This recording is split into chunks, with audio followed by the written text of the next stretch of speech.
नमस्कार, मेरा नाम अनिल शारदा है। आपदा पंचायत देख रहे हैं। बात उत्तर प्रदेश चुनाव की, क्योंकि ये आखिरी चरण है। आज अंतिम दौर की वोटिंग होनी है, उसके बाद 10 मार्च का इंतजार। तो शुरुआत करते हैं और बताते हैं कि क्या कुछ रहा, क्या कुछ हुआ, क्या कुछ होगा। उत्तर प्रदेश विधानसभा चुनाव अब आखिरी चरण तक पहुंच गया है। चुनावी चक्रव्यूह के अंतिम द्वार पर सेनाएं आकर खड़ी हो गई हैं। एक तरफ योगी हैं, एक तरफ अखिलेश हैं, एक और मायावती हैं और एक और प्रियंका गांधी हैं। जातीय समीकरणों में उलझे चुनाव में परिदृश्य पूरी तरह से साफ नहीं है। दावे तो बहुत हैं, पर यह भी सच है कि दिल की धड़कनें सबकी बढ़ी हुई हैं। कुल मिलाकर परिस्थितियां ऐसी आन पड़ी हैं कि करो या मरो की स्थिति 7वें दौर तक बनी हुई है। बात मौजूदा समीकरणों की करें, उससे पहले हमें 2017 के जनादेश को भी देखना होगा। उसके निहितार्थ को बदले समीकरणों के हिसाब से समझना पड़ेगा। कड़ी से कड़ी जोड़ने से ही स्पष्ट होगा कि चुनौती कैसी है और कितनी है।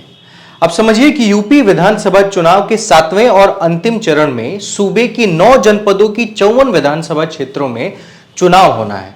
इसमें आजमगढ़, मऊ, गाजीपुर, जौनपुर, वाराणसी, संत रविदास नगर, चंदौली, मिर्जापुर और सोनभद्र जिला शामिल है। इसके तहत आने वाली 54 विधानसभा सीटों की बात की जाए तो उनमें से 2017 के विधानसभा चुनाव परिणामों में अपना दल के पास 4, सुबसपा के पास 3 और निषाद पार्टी के पास 1 सीट है। वहीं भाजपा के पास 46 सीटें आई थी, जबकि सपा के पास मात्र 2 सीटें थी। बसपा के पास 5 और कांग्रेस को 1 सीट मिली थी तब। हालांकि उस समय भाजपा के साथ मिलकर चुनाव लड़ने वाली पार्टी सुबसपा ने अब समाजवादी पार्टी के साथ गलबहियां कर लिया है, यानी कि गठबंधन कर लिया है। इस चुनाव में 2 ही धाराएं चल रही हैं, एक सरकार बचाओ और दूसरा सरकार हटाओ। तो योगी सरकार को बनाए रखने के लिए प्रधानमंत्री नरेंद्र मोदी, गृह मंत्री अमित शाह से लेकर सारे नेता संगठन आक्रामक होकर पूरी ताकत से इस पूरे चुनाव में लगे रहे। दूसरी तरफ सरकार हटाओ का नेतृत्व अखिलेश यादव कर रहे हैं। बसपा भी जातीय एवं धार्मिक समीकरण के अनुसार मजबूती से चुनाव लड़ रही है। प्रियंका गांधी भी कड़ी मेहनत कर रही हैं, लेकिन एक परसेप्शन बन गया है कि लड़ाई भाजपा और सपा के बीच ही है। इस चुनावी चक्रव्यूह में अब सारी लड़ाई छोटे दलों पर निर्भर कर रही है। 7वें चरण में शामिल 9 जनपदों के स्थानीय समीकरण बताते हैं कि अब वे दल जो अलग अलग दलों से गठबंधन के आधार पर चुनाव लड़ रहे हैं, उनकी सफलता ही सरकार को बनवाने में अहम किरदार निभाएगी। पूर्वांचल में छोटे दलों की महत्वपूर्ण भूमिका है, इससे भी कोई नकार नहीं सकता। दरअसल छोटे दलों की बात की जाए तो पूर्वांचल में साल 2017 के चुनाव के परिणाम बताते हैं कि सहयोगी पार्टी को जीत दिलाने में इनकी अहम भूमिका होती है।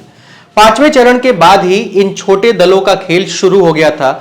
जातीय समीकरणों के आधार पर मतदाताओं को रिझाने वाले इन दलों के सहयोग के बिना किसी भी दल को बहुमत हासिल करने में दिक्कत हो सकती है।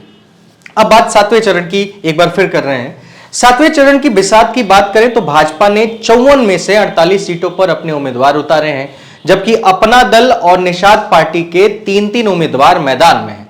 वहीं सपा भी एड़ी चोटी का जोड़ लगा रही है। सपा ने 45 सीटों पर अपने उम्मीदवार उतारे हैं।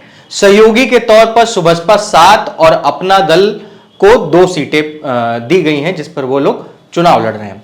वर्चस्व कायम रखने की जो जंग है, उसे अगर देखें तो उसमें भी बहुत कुछ चीजें साफ अब तक दिखाई देनी शुरू हो चुकी हैं। प्रधानमंत्री नरेंद्र मोदी, मुख्यमंत्री योगी आदित्यनाथ, रक्षा मंत्री राजनाथ सिंह, गृह मंत्री अमित शाह और पार्टी के राष्ट्रीय अध्यक्ष जेपी नड्डा समेत तमाम केंद्रीय मंत्री व नेता अंतिम चरण की सीटों को जीतने के लिए सभी 9 जिलों को मथ रहे हैं, कैंप लगाकर चुनाव प्रचार कर रहे हैं। दूसरी ओर सपा भी गाजीपुर, आजमगढ़, मऊ, चंदौली, जौनपुर व भदोही जैसे अपने गढ़ को वापस पाने के लिए पूरा दमखम दिखा रही है। अब समझिए कि विधानसभा चुनाव के आखिरी चरण में मोदी सरकार के 4 मंत्रियों और भाजपा के पदाधिकारियों के राजनीतिक प्रभाव की भी परीक्षा है।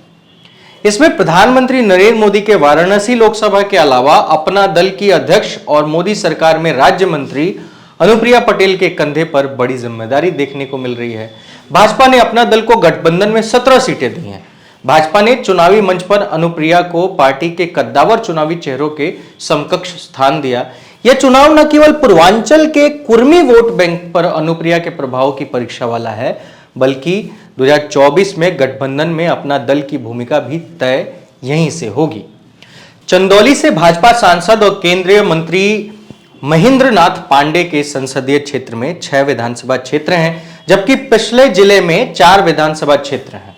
2017 में चंदौली जिले की मुगलसराय, सैयद राजा और चकिया सीट पर भाजपा ने जीत दर्ज की थी, जबकि सकलडीह में सपा जीती थी। चंदौली संसदीय क्षेत्र की अजगरा और शिवपुरी विधानसभा क्षेत्र वाराणसी जिले में योगी सरकार के 5 वर्ष के कार्यकाल में से करीब 2 साल पांडे भाजपा के प्रदेश अध्यक्ष भी रहे। भाजपा ने उन्हें पूर्वांचल में स्टार प्रचारक बनाया है। पांडे पर पूर्वांचल के ब्राह्मणों को साधने के साथ साथ अपने जिले और संसदीय क्षेत्र की सीट बचाने की जिम्मेदारी भी आ गई है। केंद्रीय पेट्रोलियम मंत्री हरदीप सिंह पुरी दूसरी बार यूपी से राज्यसभा सदस्य हैं। पुरी ने सोनभद्र को अपना नोडल जिला बनाया है। 2017 में सोनभद्र की सभी 4 सीट भाजपा गठबंधन के पास ही है। 2017 में इस इलाके की 54 सीटों में से 2/3 भाजपा या उसके सहयोगी दलों ने जीतकर यह साबित कर दिया था कि पूर्वी उत्तर प्रदेश का यह इलाका अब कमल के लिए बंजर नहीं रहा है, नहीं रहेगा। तब भाजपा को अपना दल के अलावा सुहेलदेव भारतीय समाजवादी पार्टी के नेता ओम प्रकाश राजभर का भी साथ मिला था। ओम प्रकाश राजभर की अपनी बिरादरी में कितनी पकड़ व पहुंच है, यह सवाल अपनी जगह है, लेकिन 7वें चरण के तहत आने वाली इन 54 सीटों में ज्यादातर पर राजभर मतदाता अच्छी तादाद में है, इससे कोई नकार नहीं सकता। कहीं कहीं इनकी आबादी 60,000 से 1 लाख तक है।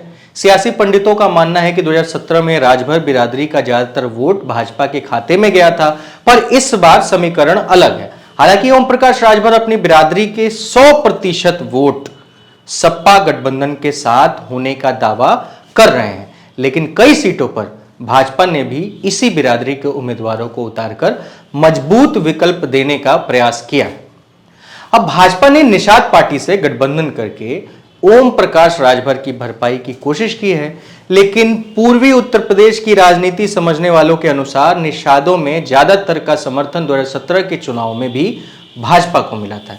ऐसे में निषाद पार्टी की वजह से भाजपा को कितने और निषाद वोटों का लाभ होगा, यह नहीं कहा जा सकता है। दूसरी ओर मुकेश सहनी ने भी अपने उम्मीदवार उतारकर भाजपा के लिए खेला कर दिया है। मुकेश सहनी बिहार से गए हैं, बिहार में भाजपा के सहयोग से सरकार में भी हैं, लेकिन उत्तर प्रदेश में खेल कर रहे हैं।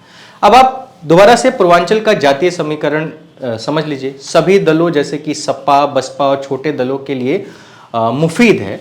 विकास के मामले में पूर्वांचल अभी भी पश्चिम और सूबे के अन्य हिस्सों से पिछड़ा हुआ है, लेकिन इसके बावजूद यहां एक बार फिर विकास का मुद्दा गौण है, जातीय समीकरण हावी है।